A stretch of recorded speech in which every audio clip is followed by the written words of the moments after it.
Hi, everyone. Welcome to Implicit Bias in American Classrooms and the East-West Dichotomy.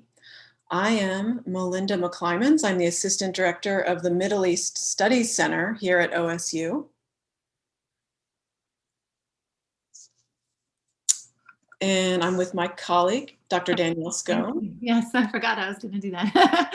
Hi, everyone. I'm Danielle Scone. I'm a senior lecturer in the Department of Near Eastern Languages and Cultures and a lecturer in the Department of Sociology. Thanks.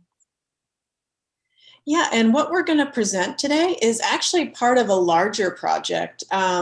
It's a research project actually led by Dr. Cindy Jiang in International Affairs here also at Ohio State and funded by our Drake Institute for Teaching and Learning. And we're actually investigating the amount of intercultural awareness our students are obtaining through the learning. So we thought that was something good for you to know, just to give a little bit of background information. So yeah, we'll be talking to you about how we are leveraging online cross-cultural conversations for intercultural development. So what we're going to cover today, and also kind of how we're going to cover it. In the context of the COVID-19 pandemic and the social and political turmoil of the 2020-2021 academic year, we were using online discussions between OSU students and students at a Turkish university in order to explicitly address cultural bias and develop cross-cultural communication skills. We found that a focus on authenticity and sustained interactivity was really important for the students to be able to engage with difficult topics. We addressed implicit bias that students at American universities often have, which is a view of the West as central to the world and the East as other.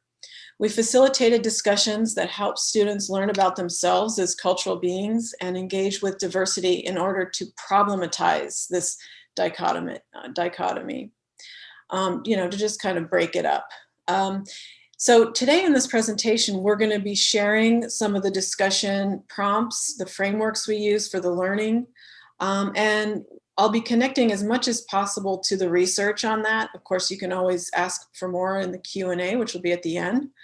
We will be discussing how these prompts direct the learning toward both intercultural and global development. Okay, so mainly, we're going to be delving into what is intercultural learning at the beginning, and then what kind of online classroom activities and assignments does it entail. So I'll be doing the first part for about 20 minutes, and then Dr. Scone will be sharing what she actually does in her classroom. So I think I'm ready for the next one. So what is intercultural learning? Intercultural learning means students are gaining an awareness of themselves as cultural beings. They're learning to expect complexity when they deal with other cultures. So just to reiterate, we're all cultural beings. Of course, the first second we're born, we're not yet, we have zero culture. But the second that we interact with someone, we're being enculturated. We are interacting with culture and language to become part of a community, part of a cultural community. It is an ongoing daily process. And there are a lot of stable things about that process, like the norms that our culture has, so what's expected of us. And then there's also changing things, and we can be part of many cultural communities. The other aspect to be aware of with intercultural learning is that it entails a growth mindset. So it's never complete. Culture is never complete. Culture is not a trait, but actually an experience and an ongoing and evolving thing. And what we're really doing, or what we're trying to do here, is to build capacity to learn that cultural language. When you go to another country, you fully expect you're going to have to learn another language, or at least a few words. You fully expect also you're going to have to kind of learn some do's and don'ts. Well, we go a little bit deeper, and we really learn the grammar of the culture, like what the norms are, what the values are. And then what does that look like, and how do you deal with those things, and how do you apply the learning? So we do emphasize practical applications in addition to that capacity building aspect, how to interact with people, how to be successful with people in another country or in another cultural community in your local area. How to really deal with differing norms, common values, connecting with people, building rapport across similarities and differences. So that's a key thing here. I keep bringing up differences because they're both really important, the similarities and the differences, coming from your own cultural worldview and other worldviews. And so it's also a mindset. So you're developing habits of mind where you're expecting complexity. You're open-minded and wanting to really make sure you understand what the other person is saying, what they're intending, and trying to shed your preconceived notions of, how someone might be thinking or perceiving the same thing. It's not necessarily the same as you, right? So, so let's move to the next slide. So what makes our learning activities intercultural? So this is what's exciting. It's because, there's a lot of fabulous work out there on intercultural learning. And what I really like about what Dr. Scone's doing is the humanities emphasis, and the idea that you learn from people also through their products, through their text, through their creative output, through their thoughts. So she uses a lot of video readings, all kinds of cultural artifacts. Of course, there's so many areas of expression, dance, and students are able to explore and choose these different aspects of culture, but then to dive deeper and to understand, what the values are underneath, and what the history is super important for perspective taking, which I'm going to be getting into. So students explore self and other as they're represented in texts and images in her class. They also begin to perceive the effects of culture on their own and other communities, and acknowledge the way culture has shaped their own personal worldview and worldview of others. They receive, and then they go on to actually talk with people in Turkey who are living this culture every day, which is, it really is important to think about that. Like I said, culture is dynamic and changing, and as soon as you leave it and go to another culture, you're starting to get enculturated there. So being able to talk with someone who's daily living and experiencing and all the current developments in the culture is super. It's a great opportunity. It's a super opportunity, and the students can receive immediate feedback. That's a really motivating factor for learning when students can receive feedback on, basically their performance in being culturally sensitive, using their active listening skills. And I do highly recommend you have ground rules if you decide to implement any kind of online conversation, any kind of conversations really, but especially in cross-cultural communication, it's really important to be disciplined and use your active listening skills, because again, you're needing to expect complexity. And as this is going on, the other important thing for the actual intercultural learning to occur, to increase the cultural awareness, is the reflection. So taking time out to discuss their experiences and evaluate, break it down, reflection assignments, different ways to really always be thinking about, what does this mean in my own culture, my own self, my own worldview? How does this change the way I understand my worldview, or what became clear to me about my own worldview from learning about this this new perspective that I'm engaging with online or in the text. So let's go to the next slide. So addressing challenging topics from insider, outsider points of view, really good thing to do. Really, really helpful way to be able to teach about the world. Like if you have an international course of any sort, whether it's, in agriculture or in the humanities or whatever it is, to always consider insider and outsider points of view, the various practices in country. and how they're viewed within the country, and then how we might view them in terms of our own cultural norms and assumptions and expectations for how things are done, you know. So topics related to identity and belonging require sensitivity. That is very important to be aware of. I'm sure you all are. But the key thing here is don't avoid controversial topics because they're sensitive. Prepare students for them. If you try to avoid them, they have a tendency to rear their head anyway, and without the preparation, there can be kind of, you know, people get upset and all those things can happen. So if you prepare students, so you'd be amazed what they can deal with, what, you know, very challenging topics they can deal with. And, you know, Danielle is really masterful with that when she teaches about Turkey. So I hope you ask her if if there's anything on your mind about how she deals with challenges that are really acute. But, oh, no, wait. Just one more thing on that.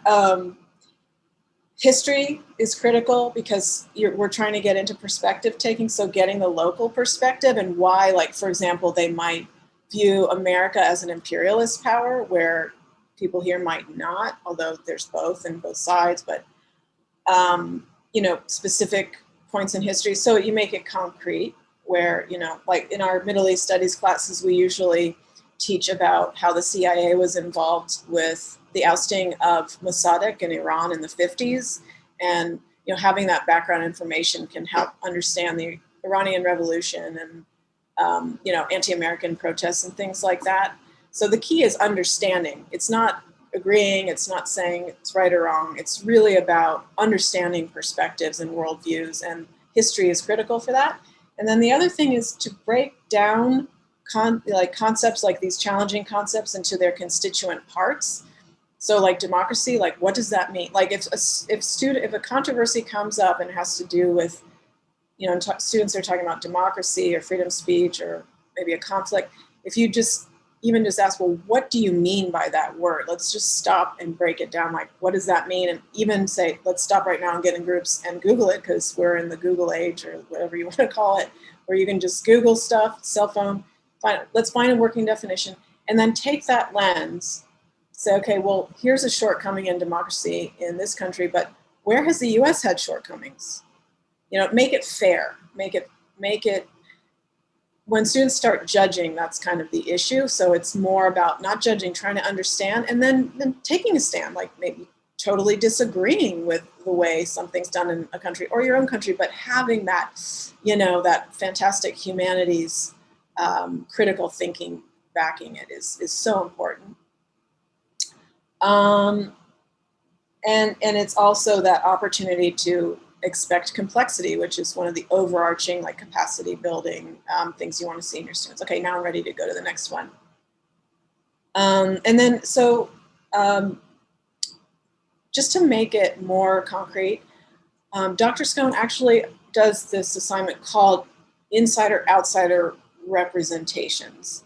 It's an assignment that's at the beginning of the semester-long conversation about nationalism and what it means to be Turkish and what it means to be American or any other nationality, and the effect of leaving certain members of society out of a national narrative. So we're talking about minoritization. We're talking about, again, history, processes, how a dominant group or a particular group can be prominent in the national narrative, like whether it's their religion, their ethnicity, their language, anything to do with their identity, they become closely aligned. When they become closely aligned with what it means to be a citizen in that country, that automatically creates second-class citizens. And that's really profound.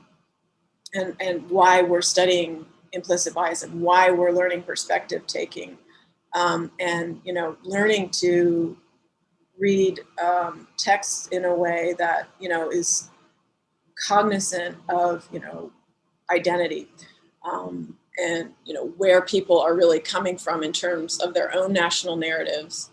And so this lesson can also be the beginning of ongoing conversations about the East-West dichotomy and the politics of being situated in one or another. In Turkey, this is really important when you're teaching about Turkey. Oh man, I only have 5 more minutes. Okay. So and Dr. Scone's going to elucidate that, but going, it's so important to include authors from within whatever country you're studying, like plain and simple, and to also include outsider authors, but just to, if you can make time to talk about, how those two things differ, it's really helpful, so that students can start seeing themselves through the eyes of someone else, and you gain that, again, that fairness and kind of taking the judgment out of it, but just using critical thinkings to analyze and say, oh, okay, I accept that there's these very different ways of living and doing things, and deciding what your stance is, based on the facts and the history, and like the why and the how things happen, with more understanding and respect. Okay, I'm ready for the next one. So that's the beginning of empathy, because empathy, we think about it, I think, a lot of times in terms of the feeling part, which is a part of empathy, but before you can understand how someone feels, you have to actually understand them, understand their experience. And if you have no similar experience, you have to learn about that. So that's what perspective taking is all about. That's what, this is all about. And it's the intellectual side, I guess, of empathy. And yeah, so it needs to start with understanding. And just to review kind of the basic scaffolding process toward intercultural awareness and teaching perspective taking, which, can go together really well. Before class, read texts written by authors from both inside and outside of the country. Answer reflection questions about the differences and perspectives. And again, you're really trying to emphasize differences, because it actually kind of depends on where your students are at in the class, actually. And yeah, I need to mention this. So what we're using in this class is the Intercultural Development Inventory, which is really helpful. It actually assesses where students are at in terms of their growth and development. But as a teacher, you can learn to recognize where they're at. So if they really haven't had a lot of experience with cultural difference, they may be at a point where they just don't really deal with it that well, and they kind of see a different culture as, in a negative light, or just sort of like an us-them kind of point of view. And they're seeing the differences in terms of deficits at that point, and so sort of, judging them. And in that case, you want to emphasize a bit more of the shared values, but, a lot of times, students are growing, they're excited, and they want to, especially with these online forums, they want to connect with people. And it's like a social habit that we have, like we try to find commonalities. So you might find them really emphasizing commonalities with each other, and they're missing out on some of the learning, because they're really, you're trying to really learn about what's different. So you don't want to get rid of that either. So before class, you want to read texts written from authors on both sides, so they're getting into that habit of thinking about different perspectives. Want them to reflect on what they read, and then in class discuss. Discussion-based teaching, and artifacts from the country, what sort of like tourism pieces of how they want others to see their country are very interesting. And that's what Dr. Scone uses, and use it as an object, an object lesson. And the thing is too, actually, I should have put before class, and even before that class, break down stereotypes, like at the very first class, like sort of say, well, what do you think of when you think of Turkey? Like very basic, because then that'll give you a feel for where people are at right away in the class. You can lay out the ground rules for online discussion, the expectations for the class, maybe define culture and what that means, and, get the class ready for thinking about culture, and realizing, that superficial ideas about culture are really, if not stereotypes themselves, close to stereotyping. And we're going to be diving deep in this class. We're going to be going down to like what people value, and then how that plays out in their lives, and what makes the country unique. And then yeah, challenge the naturalness of national origin narratives. And again, you're wanting to do that for the US and the country. And you might want to assign a reading about nationalism and how we even have that concept, like a national identity. And then the online forums, you're looking to see that students are asking informed questions and they're dealing with challenging topics on there, and then you kind of know you've done a good job. And if they're not, if they're kind of talking about what they ate for breakfast mainly, and do you like Nutella? I like peanut butter, you know, it's that to that level. You want to take it, you know, try to take it to the next level if you can, you know, and I recognize that you don't always have room in your curriculum for that, but this is definitely, this scaffolding framework will work in I think nearly any subject. So I think that's it for me, at least until the very end. Okay, well, thank you so much, Dr. McClemens. I'll just go ahead and jump in then. And so, you know, Dr. McClemens is emphasizing these skills of perspective taking and intercultural development. And I just thought it might be useful to take you through a unit of learning that I would use in my Turkish studies classes. And you can see how we apply these ideas in class, in discussions, in assignments. So, you know, for a Turkish studies class, of course, I have to begin with, well, where on the map is Turkey, and who are the Turks, and what is the history of the country, and all of that. And originally, when I first started teaching these classes, of course, I started there. Now, with this collaboration with Dr. McClemens, we have figured out that we kind of want to start with getting the students to think in a certain way before we ever jump into that material. And one of the best ways to do that is to talk to the students about national identity and belonging here in the United States before we ever even get into that in Turkey. So we asked them to consider, for example, what is the American national origin story and who are the heroes of that story? And I tend to get, if this was interactive, I would ask you for how you would answer that question, but I'll just tell you how some of our students have answered in the past. You know, we get George Washington, we get even like Christopher Columbus, we get the Pilgrims, the Constitution, we get the American Revolution, we get the Civil War. Right, so these are very common kind of origin stories that the students are very familiar with. And, you know, interestingly enough, we do have students, international students in our classes as well. So we don't only have students who are born and raised in the US, but even those students tend to also know a lot of the kind of American origin stories. They're ubiquitous. So maybe from films or music. The symbols that they often come up with, the very first one they always say is the flag, the American flag, but they also mention the anthem and other things like that, statues. What activities do we participate in that renew a sense of national unity and solidarity?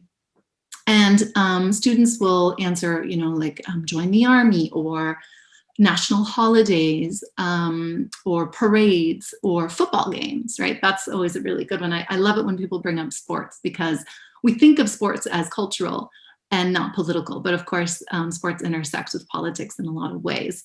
In the United States, that's football. In other countries, it's probably more like soccer.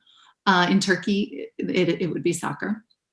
And then finally, we say, think about what groups might be underrepresented or not represented at all, or misrepresented in these stories, right? With these symbols, with these activities.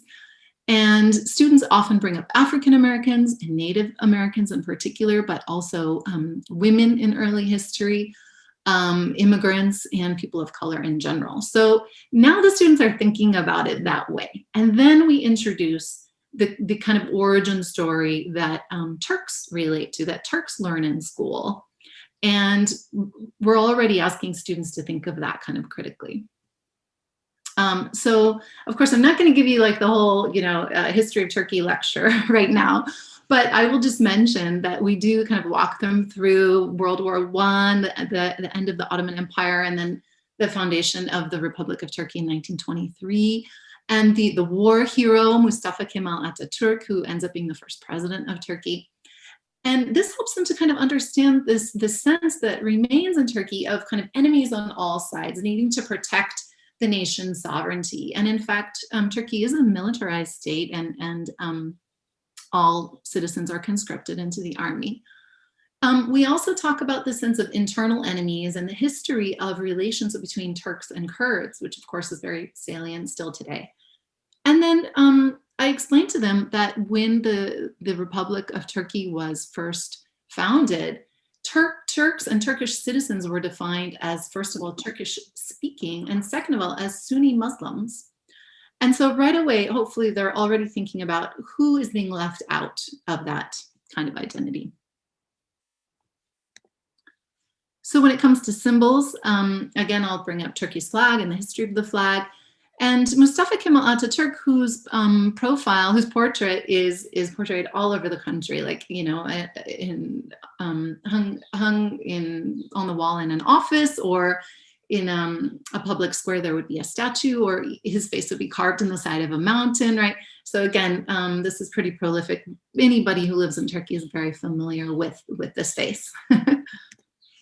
Some of the activities that Turks engage with to solidify this kind of national belonging and identity include soccer, they call football, national holidays, their national anthem. And then I give them a very concrete example, and it's the student oath, which up until just a few years ago was required. Every student had to recite this oath in school. And so I give it to them in the Turkish first and then in the English, and we read it together. So I'm going to read it with you because I think that you can kind of pull some of these concepts about national identity and belonging right out of the phrasing here. So think through that. That's what I would be asking the students to do. Right from the beginning, the very first phrase, I am Turkish, honest and hardworking. My principle is to protect the younger, to respect the elder, to love my homeland and my nation more than myself. My ideal is to rise, to progress. My existence shall be dedicated to the Turkish existence.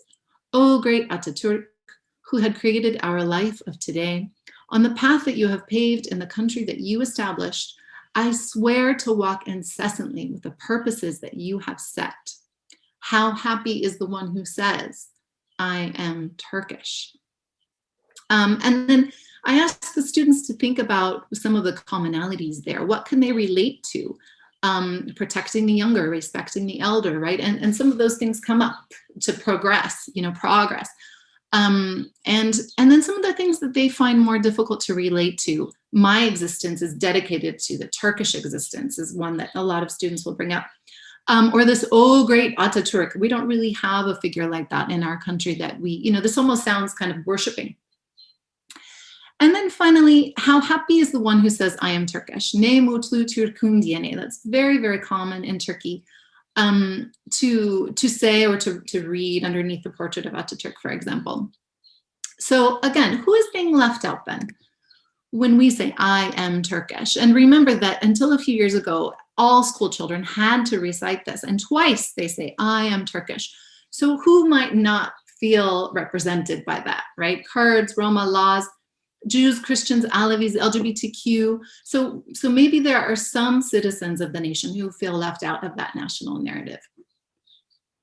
And then I ask them to think about whether that is true for American citizens as well. Are there people who feel like the national narrative doesn't include them?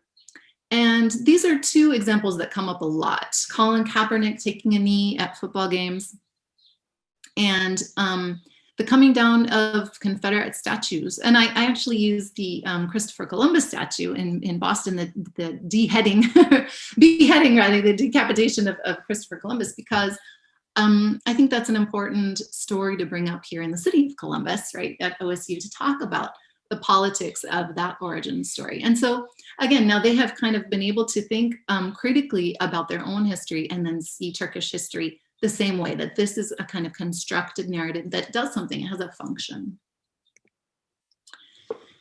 So once we have that unit kind of finished and people are feeling confident with thinking critically about these narratives, then I go to kind of larger narrative, which is the East-West dichotomy that Dr. McClymonds already mentioned. And the East-West dichotomy is very prevalent in relations between countries. And both here in the United States and in Turkey, it's used for, in kind of politics, but also just socially and culturally. So again, we want to break that down. What does it mean to be Western? What does it mean to be Eastern? And the students will be prepared to have this conversation because I will have assigned some readings. One of them is always Edward Said's Orientalism. And it's just the introduction to his book. And the concept of Orientalism basically says that Europe defined the Middle East throughout history as its other with a capital O. But not only that, through defining the Middle East as the other, Europe was able to define its self with a capital S. So the East-West dichotomy is actually a self-other dichotomy that we retain to this day. And that the Middle East was and often still is represented as timeless, or even backward or primitive, overly religious, traditional, conservative, oppressive of women, violent, right? These are the stereotypes that would have existed early on in Orientalist paintings and literature, but continue to exist in American, like Hollywood films. And then we start to kind of question how that defined the European self as modern, progressive, liberal, upright, moral.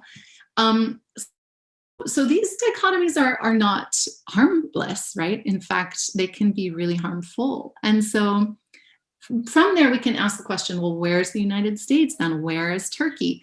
Students tend to find it easier to place the United States in the West, but they have a harder time with Turkey, and understandably so, because Turkey exists between two continents, Europe and Asia. It's an Islamic country that is often kind of defined as Middle Eastern, although many people in Turkey define themselves more as European. So this idea of Turkey as a bridge, the kind of metaphor of the bridge is very common, even among Turks themselves. And so that's when I would have the students read two articles, one that's written by a quote unquote insider, somebody from Turkey who writes about what Turkey is and what it means to be Turkish. And then side by side, another article that's written by an outsider, by an American anthropologist who studies Turkey and who tries to define Turkey also. Both of them use the metaphor of the bridge, but then there are lots of differences in the way that they explain it as well. So again, we're trying to get the students to see that there isn't one story here, right? There are multiple stories, and that those stories have a function in society and in culture. So I'm going to end with just giving you the chance to kind of do this for yourself. I'm going to show you a tourism video. And this video normally is 45 minutes. It would be either assigned to students to watch ahead of time, or we could watch it together in class. I'm only going to show you 3 minutes of it, but right away start thinking about some of these ideas that we might have about the Middle East, about Islam, about Turkey.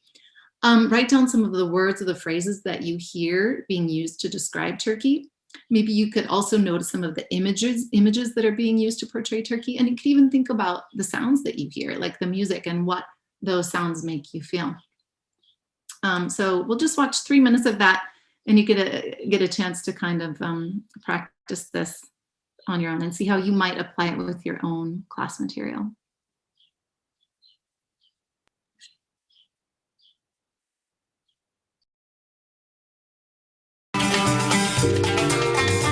Crossroads of two continents, Asia and Europe, Turkey is a true melting pot of cultures. Modern and ancient, urban and wild, spiritual and hedonistic.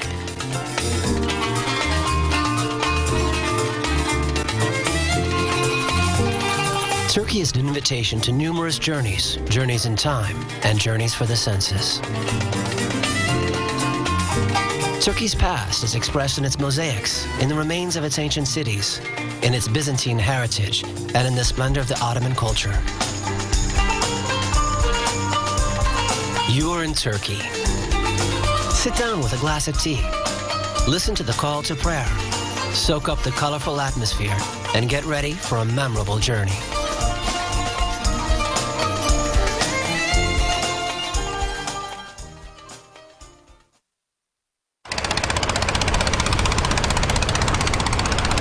Istanbul is an excellent introduction to discovering Turkey. It is more than a city and worth a trip in itself. Due to its exceptional location along the Bosphorus between Europe and Asia, it has played a symbolic role between the East and the West since the beginning of its history. This convergence of cultures has shaped the city and contributed to its influence. Byzantium, Constantinople, Istanbul, such mythical names for the same city. Today, Istanbul shows several facets marked by its rich past. Hagia Sophia perfectly illustrates its history, written in successive layers. The basilica was built during the 6th century under the reign of Emperor Justinian to restore the splendor of the Roman Empire.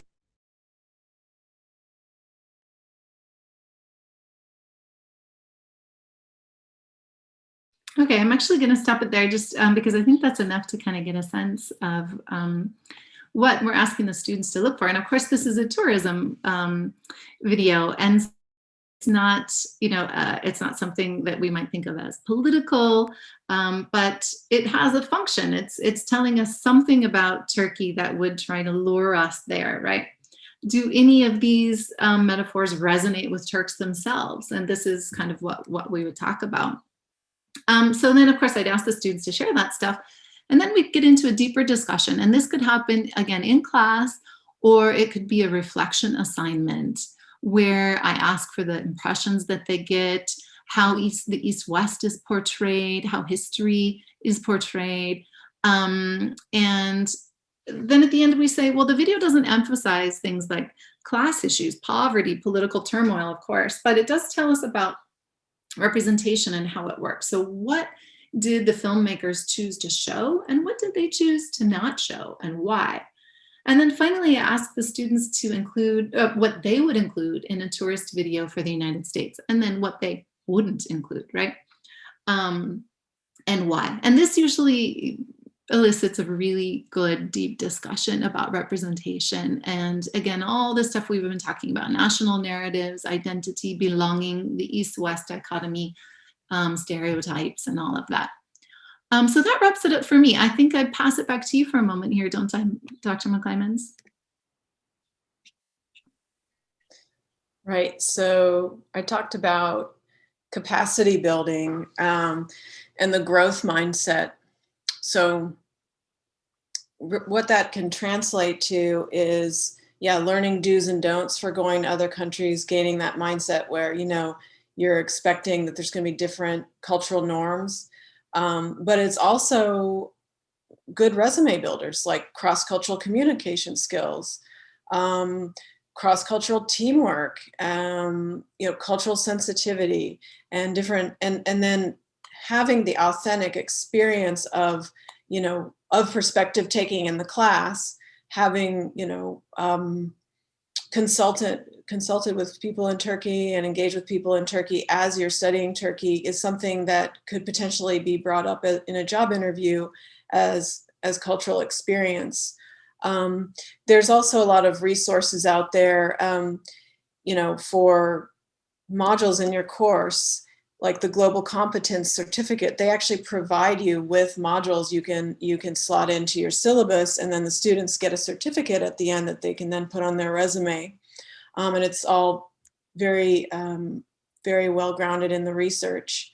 And all these conversations are a great environment to then have group projects and include some of the students in Turkey, or even, pair them up, however you want to do it, so that they're actually collaborating and they're counting on each other, and you kind of raise the stakes. And, that's a very powerful experience to point to in, say, a job interview. And, we have even more opportunities at Ohio State. Our global education office is now encompassing virtual learning and going abroad. And one of the first virtual abroad courses is Beyond Harems and Belly Dancers, Turkish Culture, and it's taught by Dr. Scone. So that's another, experience abroad that's virtual that students could point to. So there's a whole number of things. Like if you're, at OSU, we have resources in global education. If you're at another university, people in your study abroad office they're used to working on the front lines with students and really understand their needs and their cross-cultural experiences. They're great to tap into if you're thinking about, including more culture in your classes. I definitely recommend reaching out to them. You can, of course, always reach out to me. I have even more detailed information about the pedagogy and resources that I can share with you. We are going to make a module in what we call Carmen, which is the Canvas learning management system. It'll be on the Commons that you could, literally pop into your class if you wanted to, based on the representations assignment that Dr. Scone developed. So, yeah, the sky's the limit. Like, we can really adapt to any content and any goal. Of course, this has been humanities oriented, but the principles are the same. It's that growth mindset and reflection. And this really proves that even though the humanities it's heavy reading, it's heavy curriculum, a lot of the times if you shift toward an exploratory mindset, you can really integrate the perspective taking very well, with humanities courses. And so there's definitely a way forward there. Any questions? Any questions about intercultural learning, especially, and how that works, how to recognize where your students are at? Yeah, so I'm going to jump on and help kind of moderate these questions, read them for Danielle and Melinda. First of all, thank you both so much. I don't know about everyone else, but I really want to travel now more than ever. Thanks a lot. So that was a little hard. Turkey on your list, definitely. Yeah, exactly. I can't wait. So we did get some questions in the Q&A, and for all attendees, you still have time to enter those questions in. So if you could do that at any time. But the first question we have is asking about the differences between nationalism and American exceptionalism, and who does that apply to in the United States? So can you touch on that? Oh, and before I touch on that, I need to say thank you. So Cindy Jang is our partner in the research project, and she's been amazing. And she actually does the debriefs with Danielle's students, where they not only get feedback on where they're at with their intercultural awareness, they get a plan, like next steps after the class, how to keep growing, how to keep challenging yourself, how to translate it to life skills and work and job skills. And that's also supported by our Office of International Affairs. The Middle East Studies Center is a part of that. And we've been supported by the Department of Near Eastern Languages and Cultures. And of course, the Drake Institute for Teaching and Learning, which gave us a grant to be able to fund some of the costs for the research. So we just want to say thank you. Yeah, thank you. I'm so glad you remembered to do that. Thanks.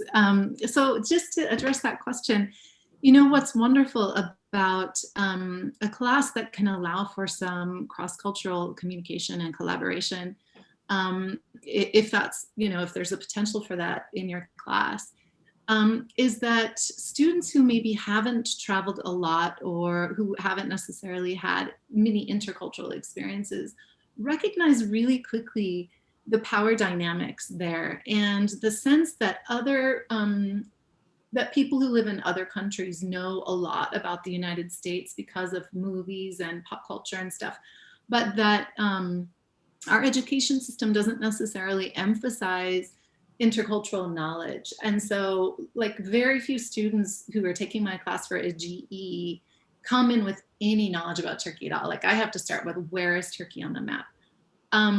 So when I put the students in Turkey, so we have these online discussions with students at a university in Turkey. And when I put these students in Turkey together with the students in the US and they talk, I think they very quickly realize, our students here at OSU very quickly realize that they have a lot to learn about Turkey, that they need to be good listeners, and that they need to kind of set aside that idea of American exceptionalism, that actually there are differences, there are commonalities, and find those and connect at the sense that they're both students at university, around the same age, they're interested in music, they're interested in movies, they're interested in texting and Twitter, and right, they have a lot of commonalities. But that power dynamic is really obvious. The students in Turkey speak English. We're conducting these conversations in English. My students don't speak Turkish, right? So right away, we start to see what's going on there, and that gives us some insights into that dynamic. Great, thank you so much. We do have another question in the Q&A. So when teaching culture to students, how deep should an elementary teacher dive into these inherent biases, the third grade, for example? Can I leave that to you, Dr. McClimans? You have more experience with that than I do. Yeah, I think you just talk about values. I would just have them kind of socialize, get to know each other, and share about, you know, their lives, like how their parents raised them, what they're allowed to do, why, and then try to get into the values like that are behind them, and then they'll learn about the commonalities that they both share this value of, you know, just from the Turkish oath, like just, you know, taking care of the elderly. But well, what does that look like in both countries, and why is it different? You know, I mean, none of it is really, I mean, this is all pretty elementary learning. Like you can become very culturally aware at a very young age.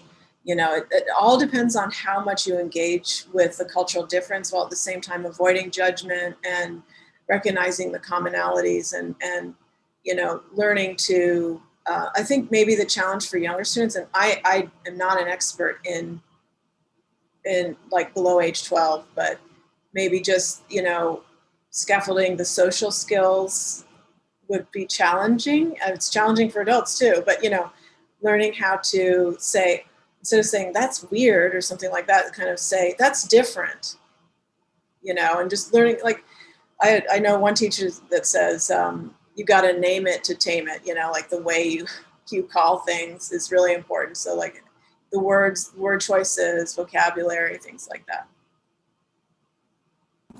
Amazing. Thank you so much. So we're going to jump into another question here. This one's about kind of the barriers that students might face from the United States specifically during their growth process towards an unbiased, you know, view of the world. So what do you see as, is it language? I mean, mental, physical, what would you say? Could you repeat it? I'm sorry. Sure. So we're just looking for what the biggest barrier is for students who in their growth towards an unbiased view of the world. Physical, mental. It's a big one, right? Yeah, it's big. Yeah, I think let's tag team this one. I think that in part it's that we don't necessarily require students to gain intercultural competence explicitly. It's not in our kind of learning outcomes yet. Hopefully, you know, we're kind of starting to integrate that at the university level, at least. I don't know if that's happening in K through 12. I hope it is. But learning another language would be like, you know, a huge step in that direction. I think it's really important that students are required to learn a second language. Even if they don't become fluent in it, it's the learning process that allows them to open-minded to the, you know, to the sense that people see the world and experience the world differently. That would be the start in my mind. What do you think? Yeah, I mean, biggest barrier. I think the biggest barrier is just the growth mindset, like recognizing that it's very important to, I think people confuse interpersonal skills with intercultural skills too much. I mean, because they're both really important and you need both to be successful with people. But you know, especially if you're at a place where you're minimizing cultural difference, it's very hard to get beyond that level because you're kind of saying, well, we're all the same, you know, and we're all human. We all have culture. And the underlying values are the same pretty much everywhere. So what's the big deal? Culture's no big deal. And I think that is a big barrier. And just learning that it's not scary to find differences. Like you can still be friends and connect and you know, yeah, emphasize the commonalities, but also kind of, like getting that curiosity. And that's a really important part of the growth mindset, right? It was like self-mastery is feeling confident enough to show you don't know something and you're just curious, like, oh, I want to know more about that. Did I understand you right? Like, and really, really working on those. It's hard. I mean, it's a lot to master. So it's hard to name one barrier, but I think maybe one of them is just misconceptualizing interpersonal skills. And like, you feel like, oh, I just had a nice conversation, so I'm culturally aware, but you might have actually not had a great conversation from the other person's perspective, which is really awful if you think about it. Like, they might just be polite with you. And so recognizing that's a really important barrier to overcome. Great. Yeah, thank you so much for that thoughtful answer. We do have another Q&A, or Q in the question and answer section. This person asks, one of the worries I have when exploring intercultural teaching and learning is, as an outsider, I bring in outsider perspectives and compare to insider perspectives. So how do I make sure I am not sharing my own implicit bias and missing the critical perspective? And then I worry I will perpetuate the bias. So any advice on that? Was that clear? That's such a good question. And I am not Turkish, and I'm teaching Turkish studies. So, I have an interesting family history connected to Turkey, but I'm not Turkish. And so, I have to address that explicitly right at the beginning of the semester. And I used to have a lot of insecurity about it, but something that I've learned through working with Dr. McClimans that has just really freed me from being worried about that is the idea that it's not me. What's that phrase you use? The sage on the stage. Mm-hmm. I'm not the expert in the room. And when I take the pressure off myself to be the expert in the room, giving them all the inside knowledge that they need, and I make it more about the knowledge that we are generating together, right? Mm-hmm. Then that lets me off the hook. I don't have to be the expert. I can be the facilitator, and I'm learning from them as much as they're learning from me. And it's that interaction, it's the process that matters. So there's those, we talked about this before a lot, Dr. McClimans, it was like those three elements, like it's me, it's the students, and it's the knowledge that we are generating together, right? So it's not just me. And that has made it much more successful, and it kind of lets me off the hook in some ways. In other ways, I have to be really good at making sure I'm facilitating that well and creating a space in which, we can produce knowledge together.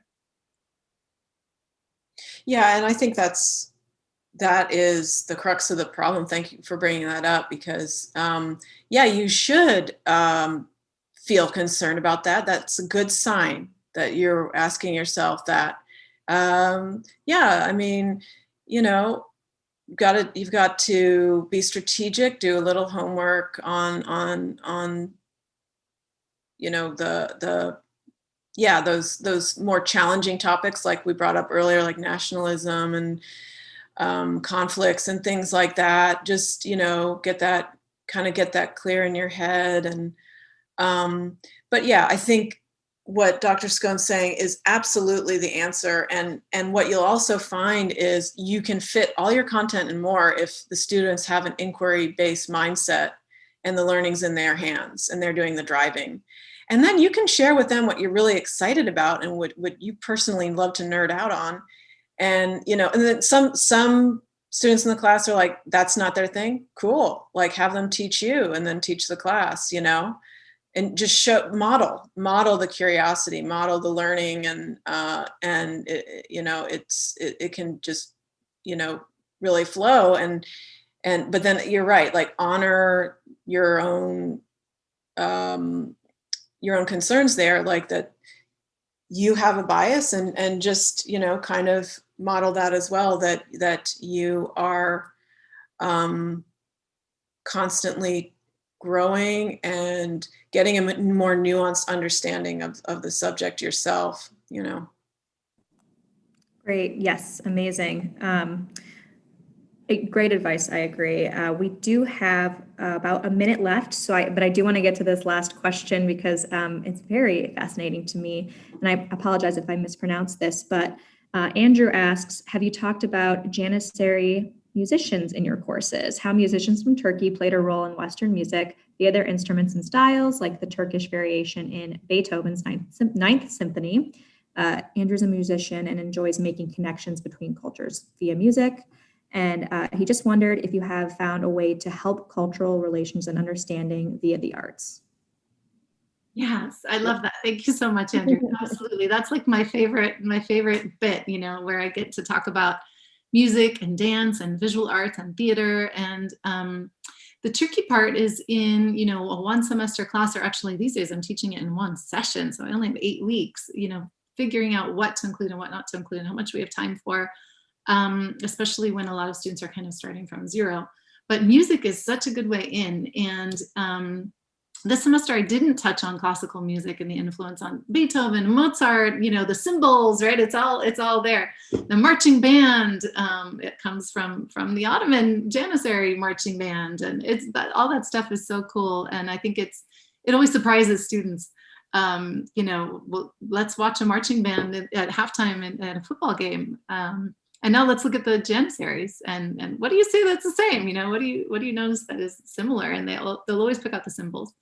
But sometimes I feel like I don't have time to do everything. And so one thing we've come up with this time is to give students 2 exploration activities. And these are short papers that don't have to be like intense research papers or anything, but we're just asking the students to find something they're really interested in and go find out more about it. So twice during the semester, it could be food, music, theater, art, architecture, calligraphy, anything that they're like, oh, I wish I knew more about this, but I don't have time to teach everything. So then they go out and do their own kind of, preliminary research and find out more about it. And that just gets them not only excited about the topics, but also they can connect with the things that they're most interested in. So yeah, thanks, Andrew. And you reminded me, I'm going to put that in my education abroad this summer for sure. So thank you for that reminder. Yeah, awesome tidbit. Thank you so much. I love it. Thank you both so much for your presentation and everyone for asking really amazing questions. We're going to wrap this session up. We do have the keynote starting at 2, so I dropped the link to the BoomSet platform in the chat if you would like to navigate back. But again, Danielle, Melinda, thank you so much for presenting today. Thank you. Thank you so much. I really enjoyed it.